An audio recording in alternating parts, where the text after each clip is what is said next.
beyond witches and wizards is the root cause of health problem of many in Africa. Seek professional advice concerning that your health matter. I see with my clear eye.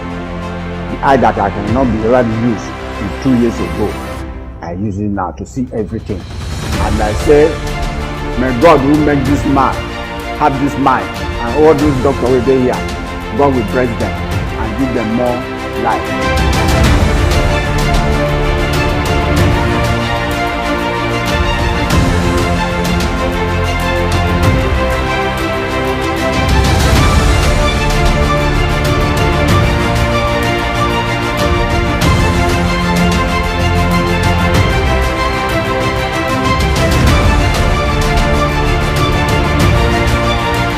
Join Dr. Save a Life Foundation.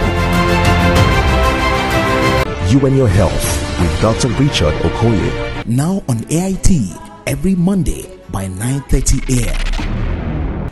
Nigeria's healthcare system is in no doubt a deplorable state, as has been exposed by the coronavirus disease pandemic. This has raised questions such as what could be the real cause of the continual plunge of the healthcare system in Nigeria, no matter the billions of naira invested in that sector over the years. Is there any way to make Nigeria's healthcare system work again? What can the government do to turn the situation around? What is the forward policy? On today's program, I have with me Dr. Richard C. Okoye, the President, Doctors Save a Life Foundation. I'd like to say a warm welcome to you, Doc. Thank you for joining me on this segment. It's my pleasure. You're welcome. Thank you. Right, now we were going to talk about the decadence in the healthcare sector, as against what it should have been. So much had been spent, even in the Aso Rock Villa Hospital in Abuja, where it is expected that by now it should be a standard. Many people may not be going into that place, but at least people within the hierarchy, people within the government, people within that level should be able to get that kind of health care. But they keep going outside of the country to get it because we have not arrived there. What do you think is responsible for such decadence in our healthcare system? Being able to have a sustainable plan, you need to know where you got it wrong. I had a meeting in Los Angeles in last year, July. And right there, we were able to analyze the life expectancy of all the countries in the world. A number have already reached 89 years and all that.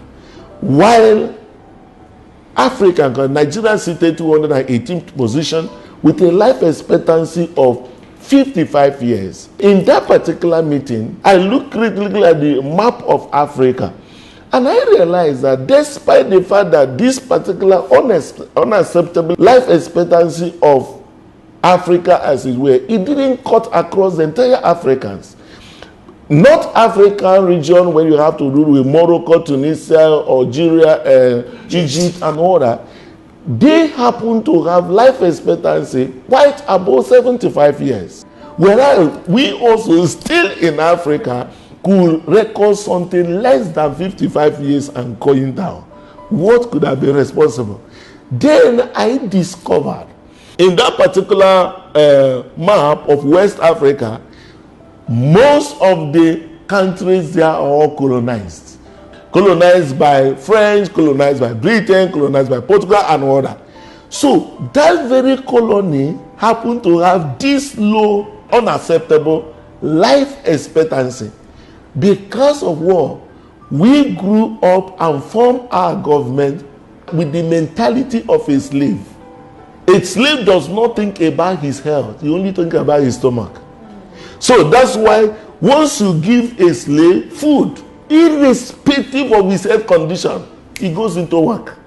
That is the nature of the slave. And that's why that character is imbued. I mean, when you talk about government, who is a government? Government is me and you. It is something that one person from 2000 down to date we are doing democracy. It has been people. coming into government and going out of government. So it is not the government per se, it is the inherent nature of the person that is forming the government, and is forming the government with a mentality of a slave that does not care for his health. That's why here we can buy a car, we can buy houses, we can spend millions on this, but when it comes to your health, you pray. As a matter of fact, even when you are to spend money in the hospital to be able to get your body back to go back to business, as you are spending it, it will be paining you. Doesn't it do you? I don't think so. Because as a matter of fact, I like to take care of myself. You don't have to deny it. It's a natural thing. It's we call it intrinsic. As you are spending for your health, it will be paining you. In your mind, you'll be saying, is it not the money I would have used to do something else? That is something more important than your hair. Correct. So that's why, if you look at our health budget, that will explain a lot to you. The woman called Elizabeth Warren. Elizabeth Warren happened to be the Democratic presidential aspirant in the United States. She was making progress of almost being a nominee. But only for her to be in position to say, hey, I'm going to give America free, that's Medicare for all, meaning that free health care for all Americans. They called her and sat her down. I said that what you are proposing will cost America $52 trillion US in 10 years. 52 trillion US dollars. That translates to 5.2 trillion per year. When you divide that money across American population as an individual budget, America has, it's about 17,300 US dollars. Using our former exchange rate, you may get about 6.2 million naira. That is American budget for an individual citizen of America per year. 6.2 million naira. All right? I want you just to have that as a clear picture of what is obtainable. When I came back, I went in to study Nigerian health budget from 2000 to 2019, a 20-year span.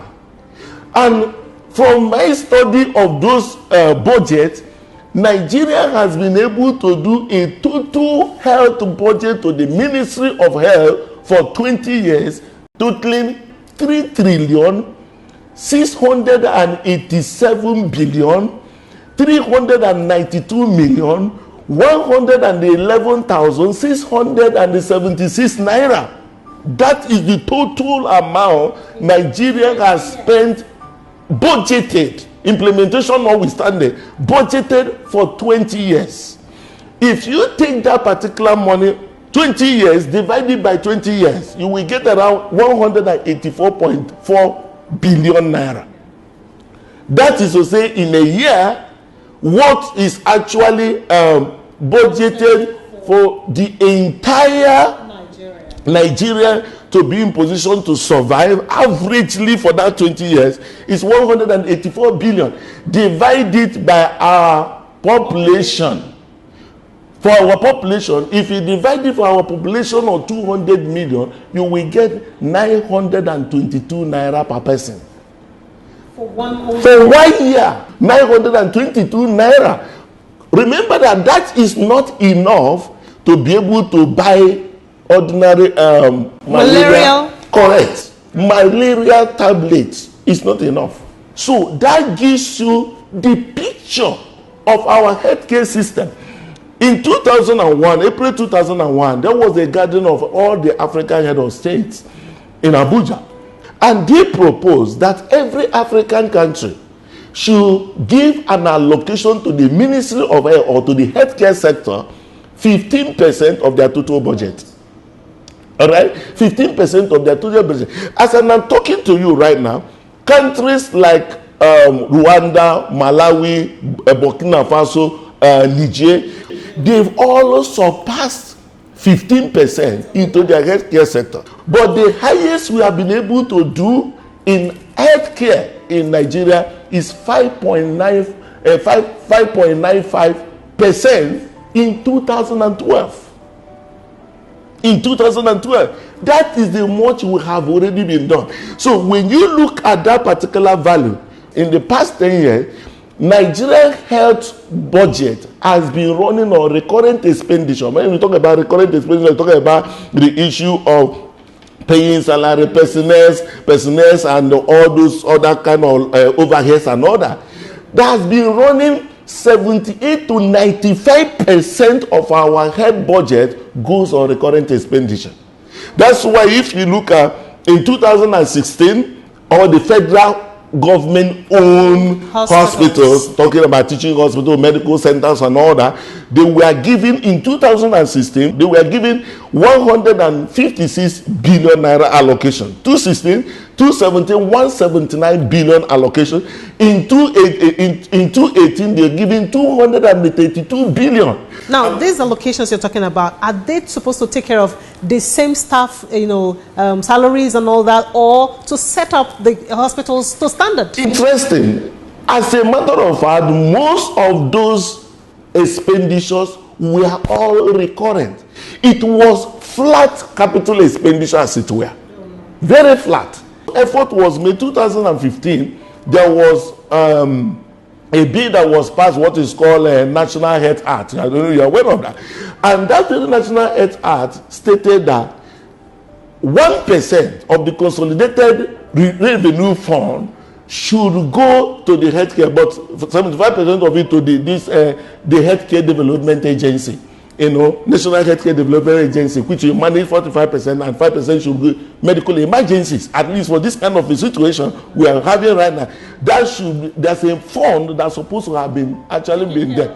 That actually did not reflect in our budget until 2019, and that in that 2019, 50.22 billion was now allocated as part of that particular fund, 1% of the, but it didn't represent the 1%, because we actually budgeted 8.83 trillion naira for the year. So the 1% supposed not to be 50.22. But funny enough, instead of that money going to those ministries that it was actually represented, it was also put as a statutory fund under the Ministry of Budget and National Planning. So the whole issue has to be in position. We need to be able to revamp our healthcare, number one, mentality. The people should understand. Of course, coronavirus have been able to tell us very, very clearly that your health is your life. People say health is wealth. You see, well, your health can be well. Where are the private jets? The liabilities to people that have it. Everybody's running about his health. Do you see what I mean? So coronavirus have been able to let us know that if you lose money, you lose something. But if you lose your health, you lose everything. So it is the reason why we are shut down right now is because of our health, not because of the car we park and all those kind of things. So it is time we begin to, first of all, revolutionize our minds in such a manner for those that will form government tomorrow. They will get to understand the value. Thank God for what is happening in the healthcare industry. When there be a positive response, we also have a commendation to it. I must commend the response of the government with respect to the CBN intervention fund of the 100 billion to be able to upgrade the healthcare system of the country. That's very fine. But be that as it may, it's very important we also talk about the sustainability. How would this not just be like a stimulus under emergency? How sustainable could this be in order to help us build a robust healthcare system? Ignorance is the mother of personal destruction, a voluntary misfortune, and it is worse when you are ignorant of your ignorance. Doing something same way expecting a different result is another demonstration of madness. If you have done what you think you know concerning that your health problem, why not seek for professional advice? If you lose money, you lose something. But if you lose your health, you lose everything. Hear this. You don't need things to enjoy life. You need life to enjoy things. Give your health professional attention. You and Your Health with Dr. Richard Okoye. Now on AIT every Monday by 9:30 a.m. All right, Doc, you mentioned that the CBN has released 100 billion naira as stimulus to the healthcare system for the upgrade of the system. If you, as a doctor, is given 100 billion naira today, what would you do to turn around the healthcare system of the country? Yeah, of course, we should not undermine the fact that there are people in the system who may have more information, because there's what is called classified documents. The team that are right now working, seeing the challenge we have already in the country, they are doing the best they could do. But coming to now on the subject of how do we go from here when it has to do with healthcare improvement and sustainability of the same. That's where my opinion may be a little contributed. I have been able just to be in the business of medicine for a while. When it has to do with healthcare development, you should have the fundamental understanding that in healthcare delivery, there are two major components of that particular ministry. And that component is intellectual property and then infrastructure. The problem of our government, unfortunately, is that we carry the supplier's mentality to be able to think of hospital upgrade. Supplier's mentality in the sense that it is a contract. So the person will now load one equipment of unknown origin or publish or whatever and supply to the hospital. We have CT scan, we have this one, we have MRI. That is not hospital. The what is hospital is the functionality of the brain that is actually manning those things. In other words, the training of the manpower. The fact is that it is the manpower first before you think about infrastructure. I want to give you this, Naina. We are investing $2.1 million US on Cath Lab. Cath Lab is the ones that do all the cardiac interventions and also heart surgeries and all that. But do you know what? It is not a function of saying I have money to be in position to spend to acquire a Cath Lab. The first person first is that who operates this Cath Lab. What is the choice, the brand choice of the cardiologists that we do this intervention? What do you mean by brand choice? What I mean by brand choice is that you have the Philips, you have the GE, you have the Siemens. The doctor that we mind this and perform these interventional procedures on the heart may have been well exposed to a Philips product, which the mechanism is different from the Siemens and GE. And on the basis of that, we carry the supplier's mentality. So with supplier's mentality, somebody will now go and invest such amount of money, acquire the equipment. The doctor that is going to operate it has no knowledge. His first hand on it will blow up the system. That's why in our teaching hospitals, you will see standard equipment. I will tell you, we have a lot of equipment in our teaching hospital, but 95% of them are not functional. Wow. Because the thing was brought in under the guise of the supplier. It's a contract. Whatever be the product that will be beneficial to him, that will be contract, that will have his return on investment, whatever, he will supply it. Who are those to money? We have MRI, we have CT scan. Who are those that will be able to manage? Who understand that MRI should not go without power? That is the reason why our healthcare system will continue to go even worse than what I've just analyzed, because it is not contract and suppliers dependent. You must have to first of all train. If I should be very raw to tell you this, our healthcare system currently is not just in a deplorable state, it's outdated, and as a matter of fact, in the next couple of years, not 5 years from now, most of the things we train doctors in our residency program will not be relevant in the labor market. Why I have to say that is that this is like something like hemorrhoid, for instance, all these piles and rectal fistulas and all that. Somebody will go to medical school, finish medical school for 6 years, go in for surgery, and will stay for 6 years, 6 to 10 years in residency, only to come out. He's only doing court. Whereas today, a person that has pile and rectal fistula may not require hospital admission. He can get it done 30 minutes, is back to no. There's no knowledge of that. Laser prostate related problem, people will cut and you stay in the hospital, whereas today you can do transurethral resection. You know why it's most painful? Most of the doctors in Nigeria today that may be doing some of these super specialty procedures train themselves.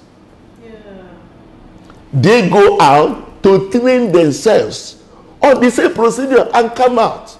And some of them that will spend their money, go out there, will come back. No facility then to operate.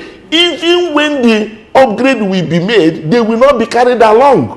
To be at least, can you advise us what kind of products that will be most beneficial to our own people? Because most of those equipment you see out there may not be compatible with what we have. That's why you see a lot of brain drain happening all over the country. And why you should be very careful about brain drain, why you should be careful is that for any country, by virtue of World Health Organization criteria, for any country to be well covered when it has to do with healthcare, you have one doctor in that country covering about 600 patients, 600 people. But in Nigeria, we have one doctor covering 6,000 patients. So, and you still see these ones all flying and nobody is doing anything about it. I think it is something that if we have a system that will admit that it's not about building a hospital, it's not about furnishing the hospital, the manpower first. Train them, get the equipment, they will use it and train other people. By so doing, we can build a very robust healthcare system that can be able to match anything you have. If Nigerian doctors could go to UK, go to United States and be reckoned as the best, there is nothing special about these things. They can be replicated here in this country. Do you understand me? But I think not being able to identify these fundamentals has been the undoing of our healthcare system. Hello, I am Pastor Barrister Austin Nadi, the Country Director of Dr. Save a Life Foundation. I'm inviting you to join this life-changing and destiny-reforming foundation today.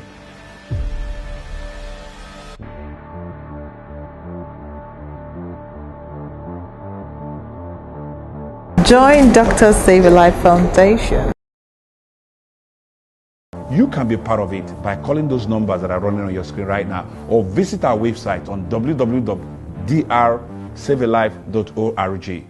Together, we can save a life. You and Your Health with Dr. Richard Okoye. Now on AIT every Monday by 9:30 a.m. I heard one of our ministers some time ago say that we have more than enough medical doctors in this country, and that is why some of them even go abroad, because mainly they have, surpassed the healthcare needs of the people here, and they are needed outside of the country.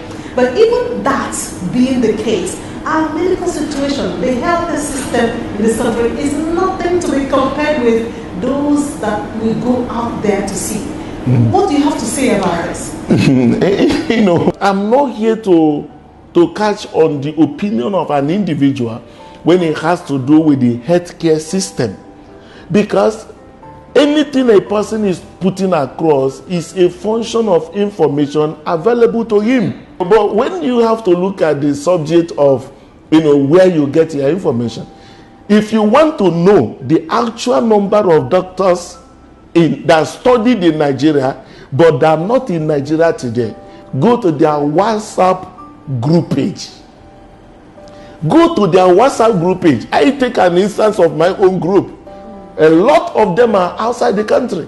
The younger generation, while in school, they are all talking about where to fly to. That is the summary of their graduation. No, don't you think that it is because, as the minister said, we have more than enough and so we do not have any need for them? Very fantastic. The coronavirus pandemic and the availability of the manpower and everything would have told you a lot.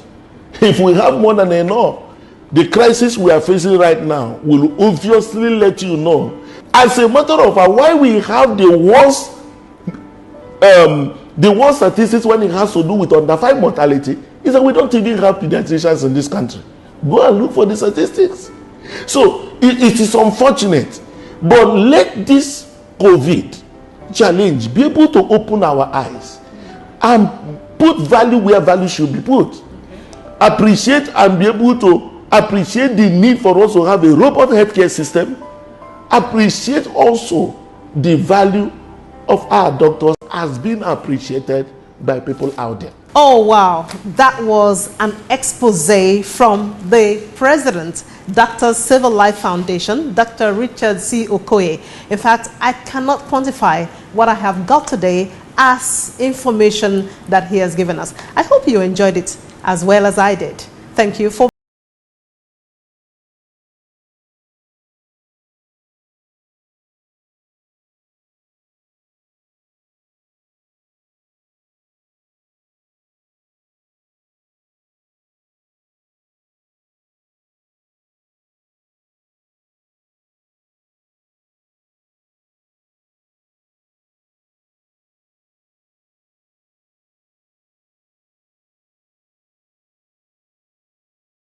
No matter the age.